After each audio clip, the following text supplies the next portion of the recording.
ಇಷ್ಟಪಟ್ಟಂತ ವ್ಯಕ್ತಿ ಅದು ಯಾರೇ ಆಗಿರಲಿ, ಅಂದ್ರೆ ಗಂಡ, ಹೆಂಡತಿ, ಗೆಳೆಯ, ಗೆಳತಿ, ಅಕ್ಕ, ತಂಗಿ ಯಾರೇ ಆಗಿರಲಿ, ಇವರನ್ನ ನಿಮ್ಮಂತೆ ನೀವು ಮಾಡ್ಕೋಬೇಕು ಅಂದ್ರೆ ಅವರು ನಿಮ್ಮ ಜೊತೆ ಚೆನ್ನಾಗಿಲ್ಲ, ನಿಮ್ಮನ್ನು ಮಾತಾಡಿಸ್ತಾ ಇಲ್ಲ, ಅವರು ನಿಮ್ಮಂತೆ ಆಗಬೇಕು, ನಿಮ್ಮ ಕೈವಶ ಆಗಬೇಕು, ನೀವು ಹೇಳ್ದಾಗ ಕೇಳಬೇಕು, ಆದರೆ ಒಳ್ಳೆ ರೀತಿಲಿ ಅವರು ನೀವು ಹೇಳಿದಾಗೆ ಕೇಳಬೇಕು, ನಿಮ್ಮಂತೆ ಅವರು ಚೆನ್ನಾಗಿರಬೇಕು ನಿಮ್ಮ ಜೊತೆ ಅನ್ನೋದಾದರೆ ಇವತ್ತು ತಿಳಿಸ್ಕೊಡುವಂಥ ಈ ಒಂದು ವಶೀಕರಣ ತಂತ್ರವನ್ನು ನೀವು ಶುಕ್ರವಾರದ ದಿನ ಬೆಳಗ್ಗೆ ಎದ್ದ ತಕ್ಷಣ ನಿಮ್ಮ ಎಲ್ಲ ಕೆಲಸ ಕಾರ್ಯಗಳನ್ನು ಮುಗಿಸಿ ಏನು ಮಾಡಬೇಕಂದ್ರೆ ಒಂದು ಪಲಾವ್ ಎಲೆಯನ್ನು ತಗೊಂಡು ಬರಬೇಕು. ನಾವು ತಿಳಿಸುವಂಥ ಮಂತ್ರವನ್ನು ಬರ್ಕೋಬೇಕು.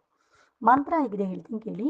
ಗ್ಲೌಂ ಕ್ಲೀಂ ಶ್ರೀಂ ಮಮ ಚಾಮುಂಡೇಶ್ವರಿ ವಶಂ ವಶಂ ಸ್ವಾಹ ಅಂತ ಈ ಒಂದು ಮಂತ್ರವನ್ನ ಈ ಎಲೆ ಮೇಲೆ ಬರೆದು ನಂತರ ಈ ಒಂದು ಎಲೆಯನ್ನ ಮಡಚಿ ದಾರದಿಂದ ಸುತ್ತಿ ಈ ಎಲೆಯನ್ನ ನಿಮ್ಮ ಬಲಗೈಯಲ್ಲಿ ಹಿಡ್ಕೊಂಡು ಮೇಲೆ ತಿಳಿಸಿದಂತ ಒಂದು ಮಂತ್ರವನ್ನ ನೀವು 108 ಬಾರಿ ಜಪ ಮಾಡಿಕೊಂಡು ತದನಂತರ ಈ ಎಲೆಯನ್ನ ತಗೊಂಡು ಹೋಗಿ ಬೇವಿನ ಮರಕ್ಕೆ ನೀವು ಕಟ್ಟಿ ಹಿಂತಿರುಗಿ ನೋಡದೆ ಬರಬೇಕು.